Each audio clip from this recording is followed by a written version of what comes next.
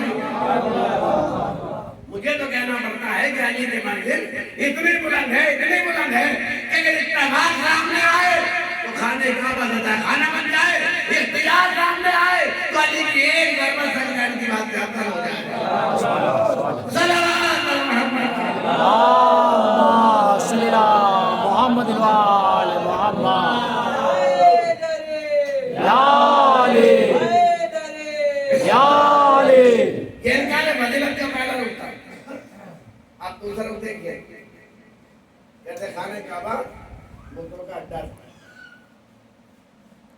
اور پرستوں کا دستور یہ تھا کہ جب کوئی مشکل پڑتی تھی تو بتوں سے دعا مانگنے کے لیے آیا کرتے تھے. فاطمہ بنت اسد کے دستور عرب کے مطابق مانا لیں گے مجھے دعا کرنے کے لیے آئی تھی. اچانک دیوار میں در بڑھ گیا, اندر چلی گئی, لیکن دلا تو سن گیا. میں تو جلیل مانتے یہ بھی اتفاق ہے, یہ بھی اتفاق ہے, لیکن مجھے اتنا بتا دیجئے کہ اتفاق ہے تو کیا یہ بھی اتفاق ہے کہ فاطمہ بنت اسد خانہ کعبہ ہی تک آئے؟ کیا یہ بھی اتفاق ہے کہ فاطمہ بنت اسد خانہ کعبہ ہی تک آئے؟ کیا یہ بھی اتفاق ہے کہ فاطمہ بنت اسد خانہ کعبہ میں آگر یہ کہیں پروردگار تجھے واسطہ تیرے نبی کا, تیرے رسول کا, تیرے اولیاء کا واسطہ؟ تو کہ یہ سب اتفاق ہے تو اتفاق بھی 1000 اختیارات سے بہتر ہے. اس لیے انہوں نے کہا تھا پروردگار میں تجھ پر ایمان لائی, تیری کتابوں پر ایمان لائی, تیرے نبیوں پر ایمان لائی, تیرے رسولوں پر ایمان لائی. تو کیا ان کی مراد پروردگار سے پوچھی تھے؟ انہوں نے کتابیں نازل کی, انہیں نے انبیاء کو نبی رسول بنایا, لیکن یہ بتاؤ جب یہ سب کام خود کرتے ہیں تو تمہارا خدا کیا کرتا ہے؟ مجھے تو ایسا لگتا ہے کہ ان کی نسلی محبت ہے جو اس قسم کے تصورات پر آمادہ کر رہی ہے. ورنہ کوئی مسلمان یہ سوچ ہی نہیں سکتا کہ سارے کمالات بتوں سے ظہور میں آئیں گے. اور سچ ہے بت پرستوں کو بت ہی نظر آتے ہیں, مجھے کے نظر نہیں آتا. ورنہ سوچنے کی بات ہے کہ کہیں بت آج تک رہ جاتے تو ہمارا حشر کیا ہوتا؟ ہمارا ہر سجدہ مشروع ہو جاتا, ہماری ہر نماز مشروع ہو جاتی, ہمارا ہر قضیہ مشروع ہو جاتا. حد یہ ہے کہ ہمارا تہوار کا بندن مشروع ہو جاتا. اور دنیا کو کہنے کا موقع مل جاتا کہ مسلمانوں کا اللہ سے کوئی محبت نہیں. یہ تو بتوں کا کرشمہ ہے کہ نمازیں پڑھ رہے ہیں, روزے رکھ رہے ہیں, حج کر رہے ہیں. تو بتائیے دنیا اسلام میں اس الزام کا کوئی جواب تھا؟ اور جب یہ اس بات ممکن نہیں ہے تو ماننا پڑے گا کہ علی نے خانہ کعبہ کو بتوں سے پاک کر کے آدم انسان پر احسان کیا. یہ احسان ہے فاطمہ بنت اسد کا. دنیا میں فاطمہ بنت اسد پر الزام لگایا لیکن یہ الزام خدائی کی بنیاد بن گیا. کہتے کہ علی سے پتھروں کی مشکل نہیں ہے بلکہ علی نام ہے اس مشکل کا کہ جس نے پتھر کے بت توڑے, غرور کے بت توڑے, شک و شبہات کے بت توڑے.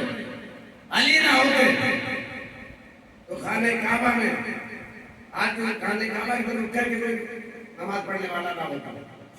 اس لیے کہ علی قلب مومن کا نام ہے، قلب کعبہ کا نام ہے۔ اور بات آگے تو فکرہ کہہ دوں کہ دنیا علی کے فضیلت سے کیا مقابلہ کرے گی؟ انبیاء اس منزل پہ نہ آ سکے۔ آپ کو یاد ہوگا کہ جب جناب مریم کو یہاں جناب عیسیٰ کی ولادت کا قریب آیا تو بیت المقدس میں رہنے والی مریم سے کہا مریم باہر نکل جاؤ۔ کہا کیوں؟ کہا یہ عبادت خانہ ہے، بیٹا خانہ نہیں۔ نکلی جناب مریم، کھلے ہوئے سیرا میں آئی، درخت خرما کے سائے میں روح اللہ کی ولادت ہوئی۔ مگر جب حیدر کیران کی ولادت کا قریب آیا تو گھر میں رہنے والی فاطمہ بنت اسد کو دیوار میں در بنا کے بلا دیا۔ وہاں یہ مطلوب تھا یا یہ مناسب تھا، اس لیے کہ اگر ولادت عیسیٰ خدا کے گھر میں ہو جاتی تو نصرانیوں کو دلیل مل جاتی کہ خدا کے بیٹے نہ ہوتے تو خدا کے گھر میں پیدا کیوں ہوتے۔ اور اگر علی خان کعبہ میں پیدا نہ ہوتے تو خاندان خدا اور والد خلیل اللہ ہونے کا شرف کیوں کر ملتا۔ صلوات محمد صلی اللہ محمد محمد۔ بھائی علی نے پیدا ہو رہے بلکہ قدرت وعدے کر رہی پہچانو جو شرف علم اللہ کلمت اللہ عیسیٰ کو نہیں ملا وہ شرف فرزند ابو طالب کو مل رہا ہے۔ برحال جاننے کے بعد معاملے کے رہی بچے کو سے محبت میں لیے آیات الہی کو سینے سے لگائے، نور نظر کو دامن میں چھپائے، کعبے سے نکلی یعنی پھر کعبے کی دیوار کی یعنی باب کعبہ سراغ کی طرح آفتاب کے سامنے سے سرکا۔ یہ بچہ ہونا کر آگوش رسول میں آیا اور بچے نے آگوش رسول میں آنے کے بعد پہلے ہاتھ کھولی، یعنی علی نے اگر اپنی نظر کو سب سے پہلے محسوس کیا تو ذات کا نام علی نے اپنی ذات کو کسی کے لیے محسوس کیا تو ذات کا نام پیغمبر ہے۔ اور جب علی نے اپنی نظر کو پیغمبر کے لیے محسوس کیا تو ایک مرتبہ پیغمبر بھی فرد مسرت میں آئے اور فرد مسرت میں آنے کے بعد اعلان کر دیا یا علی جب تم نے اپنی نظر کو مجھ سے محسوس کیا ہے تو جب میں بھی اپنے علم کو تجھ سے محسوس کر رہا ہوں۔ عزیز تو کہنے کو بھی چاہتا ہے کہ کہوں کہ بچہ بھی عجیب بچہ ہے کیا کر بچپنے میں شیر رسالت پر ایک نظر ڈال دے تو علم رسالت کا سودا کر لیتا ہے، اور اگر جوانی میں بستر حضور پر لیٹ کے سو جائے تو لا الہ الا کا سودا کر لیتا ہے۔ صلوات محمد صلی اللہ محمد محمد۔ آگوش رسول میں آئے کمال کا کمال حبیب خدا دیکھا پہچان لیا مسکرائے گدائے روحانی قلم میں دہن کلا یا جمال امامت کا منچا نسیم نفت رسالت سے کھلا۔ رسول نے بھائی کا دل نہ توڑا، زبان مبارک دہن پہ دے دی، کہنے کو نہیں چاہتا کہ کہوں دہن دو تھے زبان ایک تھی، متکلم دو تھے کلام ایک تھا، لفظ الگ الگ تھی مطلب ایک تھا، نبوت و امامت میں فرق تھا مگر بات ایک ہی تھی۔ اسی لیے میرے مولا نے کہا زمانہ کے رسول اللہ سے کبھی کہا یہ میرا علم وہ ہے جو رسول نے مجھے یوں بھرایا کہ جیسے کوئی جانور اپنے بچے کو بھراتا ہے۔ نا میری تصویر منہ سے ملا ہے، زبان بہن کے اندر کئیے جو کم کے عادی تھے علی کو محمد مسلمان نے زبان بس کر دی، جب کلام الہی جاری ہوگا تو میری زبان سے ظاہر ہوگا وہ علی کے دہن میں۔ اور جب اس طرح سے جاری ہوا تو علی نے غدر کہا کہ یا رسول اللہ تو ریس سناؤ، زبور سناؤ، انجیل سناؤ، اور اسے کہا نہیں بلکہ سنائی، اور سنانے کے بعد نبی کو کہنا پڑا تو ریس آئی ہے تو ریس سے بہتر، زبور صاحب زبور سے بہتر، انجیل صاحب انجیل سے بہتر، اور قرآن کو ایسے پڑھا کے جیسے میں پڑھتا ہوں۔ حالانکہ جب ہم عبادت بیان کرتے ہیں تو مخالف کا اعتراض ہوتا ہے سب یہ کیسے ہو سکتا ہے؟ علی نے پیدا ہوتے ہی آیات الہی کی تلاوت کر دی، دیکھا شیعوں کو کتنا بڑھا لیتے ہیں، یہ کام تو رسول نے بھی نہیں کیا۔ علی نے کیسے تلاوت کر دی؟ تو اتنا بڑا نبی جب اس نے نہیں کی تو علی نے کیسے تلاوت کی؟ شاعر نے کیا خوب جواب دیا کہ نبی نے تلاوت کیوں نہیں کی، علی نے تلاوت کیوں کی؟ ہر شخص ہر ایک بات کو پاتا ہی نہیں تھا، ہر ذہن میں ہر لفظ سماتا ہی نہیں تھا۔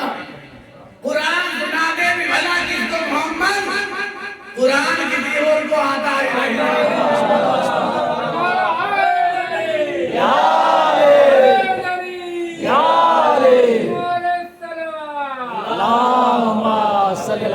محمد وآل محمد۔ پتہ چلا نبی نے تلاوت کیوں نہیں کی؟ بھئی جب ہمارے نبی کی ولادت ہوئی تو جاہلت کا دور تھا۔ اگر نبی سناتے تو کسے پتہ چلتا ہے کہ قرآن پڑھا جا رہا ہے؟ مگر جب علی کو بیت اللہ سے سننے والا مل گیا تو علی نے تلاوت کر کے بتا دیا کہ جس کا وحی تلاوت کر سکتا ہے وہ نبی کی تلاوت کر سکتا ہے۔ اور جواب مل گیا سامنے والے کو۔ لیکن جب اعتراض کرنے والے لوگ اعتراض کرتے ہیں، خدا نہ کہتے کسی پہ اعتراض کرنے کی عادت ہو، اعتراض کرنے والا بڑا خطرناک ہوتا ہے۔ اچھا ہم لوگوں سے تو ایسے لوگ ٹکراتے رہتے ہیں، تو ہمیں پتا ہے پہلے کتاب سے لے کے مسئلہ دیکھ کے کتاب سے آیا ہو، لفظ بھی پکڑ میں آ جاتے ہیں، مگر سے سوال کرنا اپنی چیز اپنی بات۔ تو ایسا یہ نہیں تھا، جب جواب ملا کہ نبی نے یوں نہیں کی، علی نے یوں کی، تو کہنے لگا کیا ہوا اگر علی نے تلاوت کر دی؟ نہیں غور کیا آپ نے، دیکھا بھائی 12 بجے تم کا مراد یہ نہیں ہے کہ آپ تھوڑا میرا ساتھ کریں، غلطی آپ کی احترام کر رہے ہیں۔ کہا کہ کیا ہوا؟ اب نے کیا کہہ رہے کہ کیسے تلاوت کی؟ اب کہہ رہے کیا ہوا؟ شاید نے پھر بھی کا جواب دیا کہا کہ اس آدمی نے کے حوالے میں کلام کیا تھا۔ شاید نے کہا کہ بے شک ہوا ہے میعاد میں عیسیٰ بھی ہم کلام، لیکن وہ گفتگو تھی کسی بھی اصول سے۔ عیسیٰ کا کیا مقابلہ میرے علی کے ساتھ یہ بولنے لگا ہے خدا کے رسول سے۔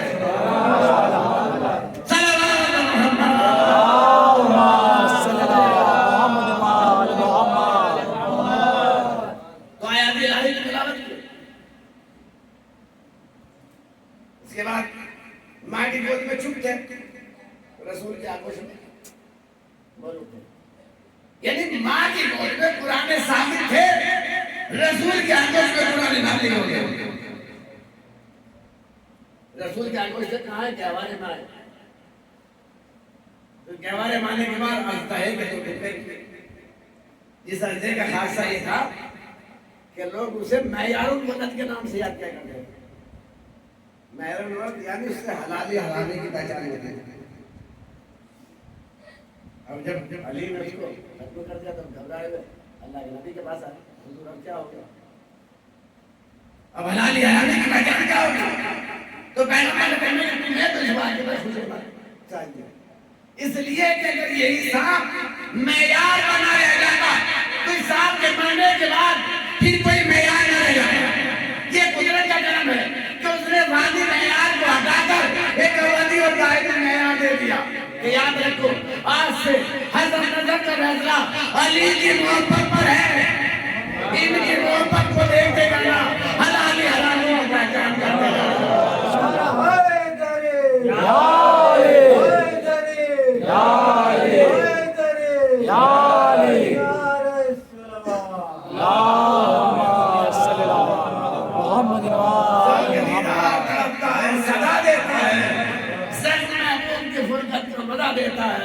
شیر حیدر کی فضیلت کا سنا کر دیکھو کون نسلی اثر معلوم بتا دیتا ہے۔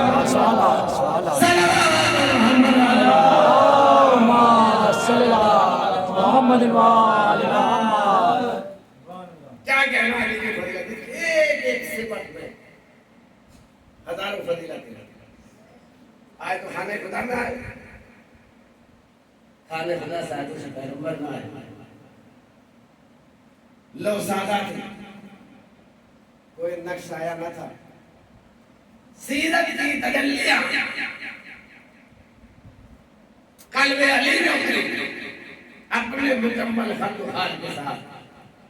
آخر رسول کو کہنا پڑا لہو کا لہمی، دمو کا دمی، ظلم کا ظلمی. غرض کے ہر فضیلت رسول علی میں آ کے یوں چمکی جیسے موسیٰ کے ہاتھ میں یہ جگہ جائے، یا نہر کوثر میں آفتاب کے لیا، یا قرآنی الفاظ میں ماندی کی جمع. کیا کہنا یہ کہ صفت میں ہزاروں فضیلتیں ہیں. علم اتنا کہ جو عالم اسلام میں پھیلا ہے علی کی وجہ سے. کوئی علم ایسا نہیں کہ جس کا سلسلہ مولا کائنات علی بن طالب سے نہ ملتا ہو. علم اتنا کہ جس کی نظیر نہیں ملتی. یقیناً اصول اخلاق کی نظر چار ہیں: حکمت، عفت، شجاعت، عدالت. اس کی حکمت کا کیا کہنا جو تمام دنیا کی حقیقتوں کا عالم ہے. اس کی عدالت کا کیا کہنا کہ جس نے کبھی فیصلے میں کوئی غلطی نہیں کی. اس کی علم کا کیا کہنا کہ جو مسلسل منبر سے اعلان کرتا رہا سلونی سلونی، پوچھ لو جو کچھ پوچھنا ہے قبل اس کے کہ میں تمہارے درمیان نہ رہنے پاؤں. قسم خدا کی کائنات میں کسی کا رہبر ایسا نہیں ہے کہ جس نے دعوی سلونی کیا ہو. میں کیا تھا، کسی نے مقابلے پر آ کر کیا بھی تھا، مگر جب عورتوں نے سوال پوچھنا شروع کیے تو اسے کہنا پڑا کہ مجھ سے زیادہ تو مدینے کی عورتیں جانتی ہیں. علی کے بغیر اسلام حقیقت تصور نہیں کر سکتا. نہ فیض کے صحابہ مکمل جب تک کہ علی نہ ہو. یا لفظوں کو سمیٹ کر کہا جائے کہ بغیر ذکر علی کے اسلام کو لفافہ ہے کہ اس میں خط نہ ہو. میرے پاس نہیں تھا. بغیر ذکر علی کے اسلام سمجھ میں نہیں آ سکتا. تاریخ گواہ ہے ذوالعشیرہ سے لے کر شب ہجرت تک اور شب ہجرت سے میدان قدیر تک ہر موقع منزل پر مولا علی موجود ہے.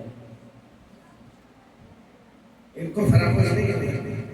جب تک اسلام کا نام رہے گا ان کا نام رہے گا. اگر کوئی ان کے نام کے بغیر اسلام کو لینا چاہے تو اسے خالی لفافہ تو مل سکتا ہے.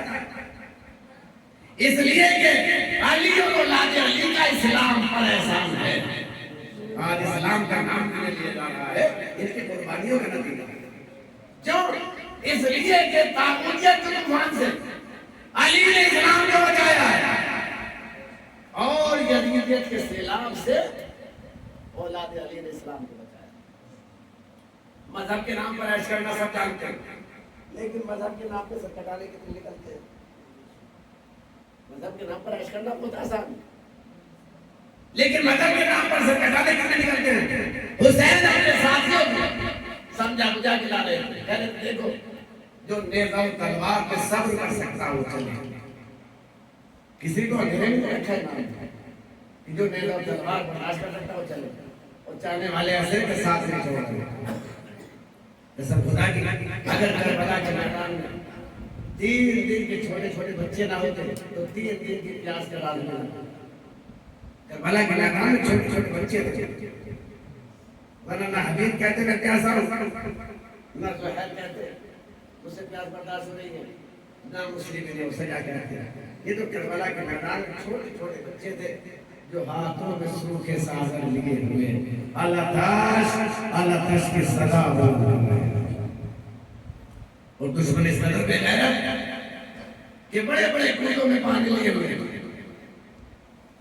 بچوں نے دکھا کے زمین پہ بہانے تھے. کہتے ہیں کہ بیعت کر لو کہ ہم پانی دے دیں گے. لیکن اداکارو اس سے حسین پر تو کیا اثر ہوتا، حسین کے ساتھیوں پر تو کیا اثر ہوتا.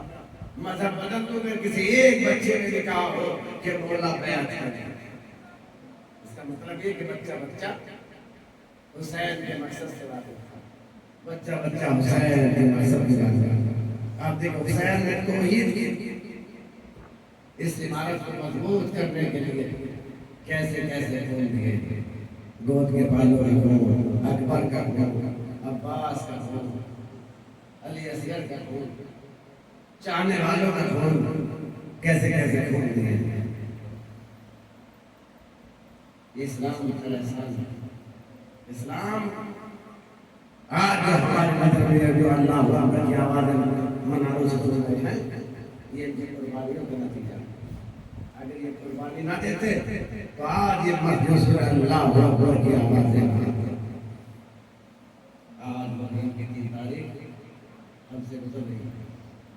یہ 3 تاریخ وہ تاریخ ہے جس تاریخ میں حبیب ابن مدائن نے حسین کے بچپن کے دوست کا ذکر کیا. معمولی دوست نہیں ہے، کوئی عام دوست نہیں ہے. اس لیے کہ جب حسین ابن علی کربلا میں پہنچ گئے اور کربلا میں پہنچنا تھا کہ یزید کا لشکر آنے لگا، لشکر پر لشکر آنے لگا. بہن زینب بار بار بھیا تمہارا کچھ آنے والا ہے، تم بھی اپنے چاہنے والوں کو بلاؤ. ایک مرتبہ بہن کے اصرار پر حسین نے بچپن کے دوست حبیب ابن مدائن کو خط لکھا جس میں رجل فقیہ کا لفظ استعمال کیا. اے حبیب، تم ہمیں جانتے ہو، ہم سے واقف ہو،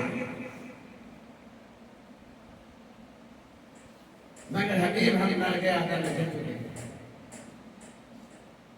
اگر ممکن ہو تو ہماری مدد کے لیے آ جاؤ. خط لکھنے کے بعد قاسم کو دیا. قاسم خط لے کے آیا.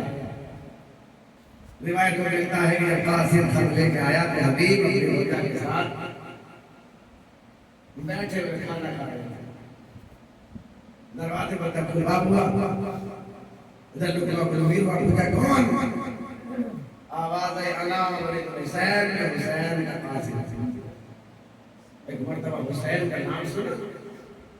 حبیب نے پیروں میں جوتیاں نہیں پہنی.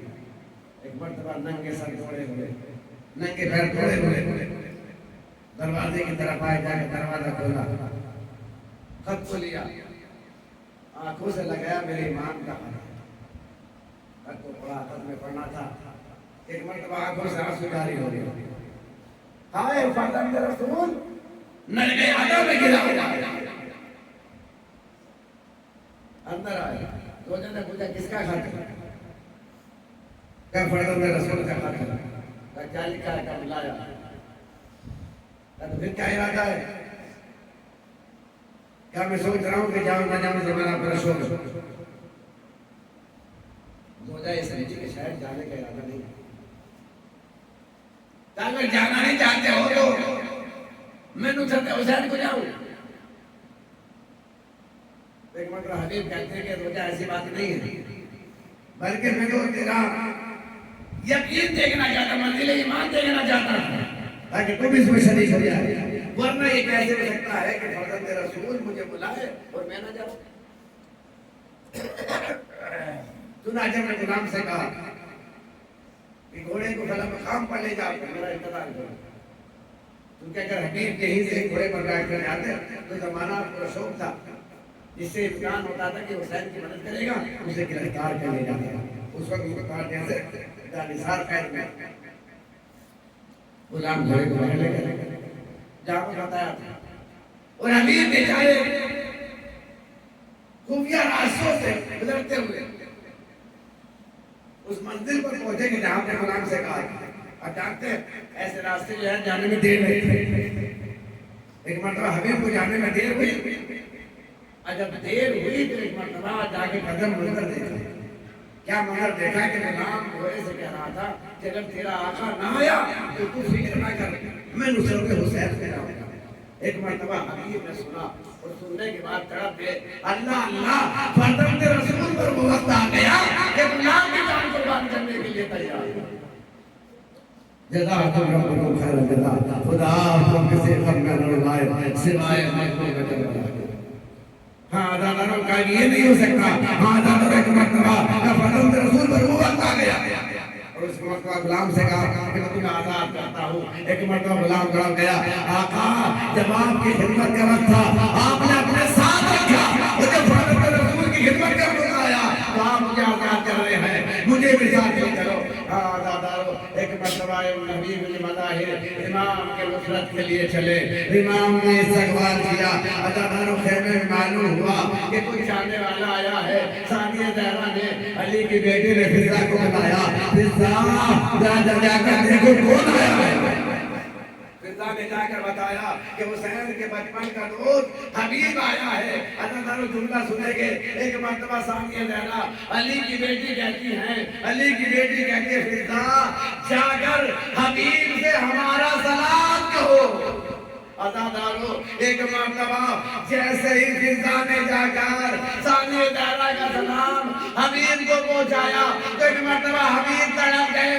وہ تڑپ کے کہا اللہ اللہ اللہ اللہ, شہزادیوں پر وہ وقت آ گیا کہ جب غلاموں کو سلام کہہ رہی ہیں. ہاں آزادارو, یہ سلام تھا حبیب کا جو ثانیہ زہرا کے نام تھا, لیکن آزادارو ثانیہ زہرا کا سلام تھا کہ جس کو سن کر حبیب تڑپ گئے.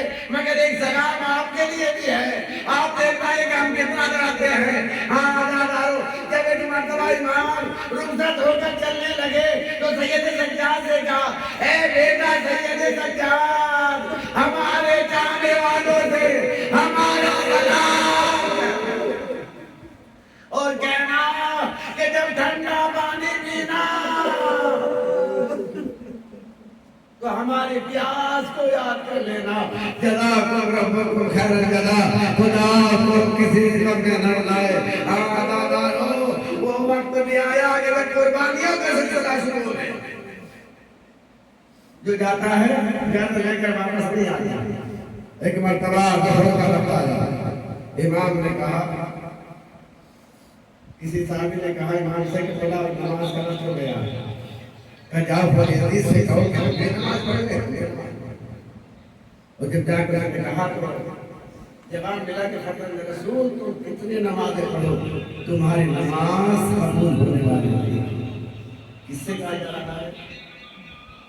جس کے گھر سے لوگوں نے نماز کا طریقہ سیکھا ہے.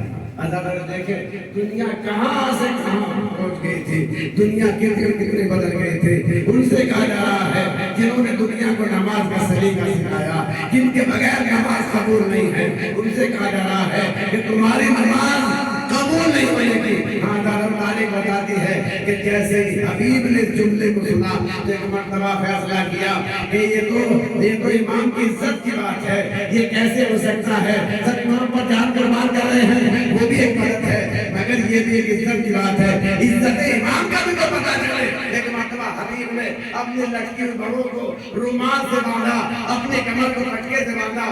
پٹکے سے باندھنے کے بعد امام کی خدمت میں کھڑے ہو گئے. آقا مجھے مرنے سے نہ روکیے, آقا مجھے مرنے سے نہ روکیے. ایک مرتبہ امام کہتے ہیں حبیب اتنی جلدی کیا بات ہے, اتنی جلدی کیا بات ہے, میں روکتا نہیں ہوں, میں منع نہیں کر رہا ہوں, لیکن اپنی وجہ تو بتا دے جاؤ. ایک مرتبہ حبیب کہتے ہیں مولا آپ نے بھی سنا کہ دشمن کیسے کر رہا ہے. ایک مرتبہ امام کہتے ہیں ارے جیسے میں نے سن لیا ویسے تم بھی سن لو. کہا مولا آپ امام ہیں, میں امام نہیں ہوں. آزادارہ کی مرتبہ حبیب کو اجازت ملی. حبیب میدان میں آئے, زخمی ہوئے, اور زخمی ہوتے ہوتے وہ وقت بھی آیا کہ جب شہید ہو گئے. آزادارہ تاریخ بتاتی ہے کہ جب امام کو آواز دی ہے, وہ تاریخ ذاکرے میں لکھا ہے کہ امام 2 مرتبہ کربلا میں بولنے چاہیے. ایک مرتبہ جب حبیب نے پکارا تب بولنے چاہیے, اور دوسری مرتبہ جب عباس نے پکارا تب بولنے چاہیے. جب حبیب نے پکارا تو امام یہ کہتے ہوئے چلے, اے حبیب تیرے بعد اس دنیا میں زندہ رہنے کو دل نہیں چاہتا. یاددارو, یہ امام کی زبان میں حبیب کی قدردانی تھی. یہ امام نے بتایا کہ حبیب میرا اتنا اچھا دوست ہے کہ تیرے بغیر دنیا میں رواج میں رہنے کو دل نہیں چاہتا. عدالت میں چھوٹی سی روایت ہے, اس کے بعد ختم ہوا. جب یہ زیروں کا لٹا ہوا قافلہ کوفے میں پہنچا تو تاریخ کہتی ہے کہ ایک دن وہ جوان تھا جو ایک نیزے بردار کے چاروں طرف گھوم رہا تھا کہ جس پر حبیب کا سر تھا، وہ اپنے باپ کے سر کو لینا چاہتا، یہ حبیب کا بیٹا تھا، اپنے باپ کے سر کو لینا چاہتا تھا، لیکن اداروں لینے میں کامیاب نہیں ہو سکا، آخرکار شہید کر دیا گیا۔ اللہ اللہ مجھے میرا دل کہتا ہے کہ اس منظر کو کہیں بیویوں نے نہ دیکھ لیا ہو، سکینہ نے نہ دیکھا ہو، سید سجاد نے دیکھا ہو، ایوب نے سنا ہوگا۔ اللہ اللہ حبیب کا بیٹا اپنے باپ کے سر کو لینا چاہتا ہے، مگر ہائے سید سجاد باپ کا سر نو کے بیٹا پر ہے، مگر ہاتھوں میں ہتھکڑی ہے۔